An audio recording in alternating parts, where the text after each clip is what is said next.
ते थांब थांब असता नाही आधीपासून बघा. अंडी स्पेशल पोपटी बनवायला घेतली आहे. तर त्यासाठी ही मलबेरीची पानं आहेत, ही मॅन्डेटरी आहे, ही कंपल्सरी आहेत, कारण की आधी टेस्ट अजून तिला बनवण्यासाठी लागतातच.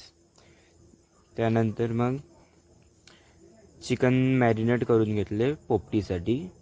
मग हे वालाच्या शेंगा आहेत त्या आधी धुवून घेतल्या, कारण की त्याला आतमध्ये टाकले. ही मलबेरीची पानं आधी आतमध्ये टाकून घेतलेत. त्यानंतर हे वालाच्या शेंगा, वरून मीठ, मग मलबेरीची पानं, मग परत त्याची चिकन, मग ती मलबेरीची पानं टाकून त्यानंतर परत अंडी ठेवून सगळं पूर्ण प्रोसेस करून घ्यायची. जोपर्यंत तो मडका पूर्ण भरत नाही तोपर्यंत अशा लेअर करत राहायच्या.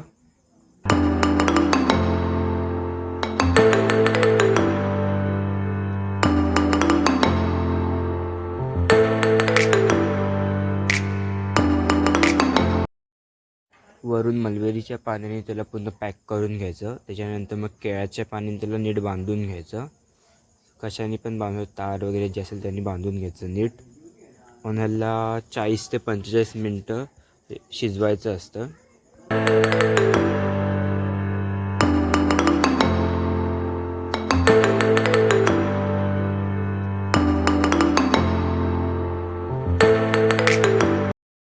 दादा आणि काका आता दोघं हे मटक्याला ठेवतात शिजायला.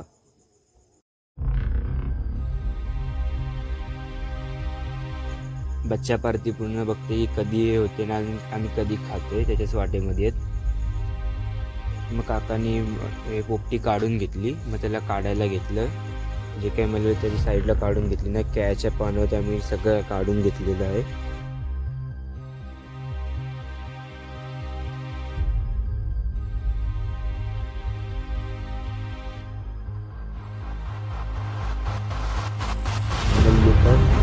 पोपटी शिरो हा घरी होता आणि सगळी फार्म हाऊस होती पोपटीची पार्टी करतो.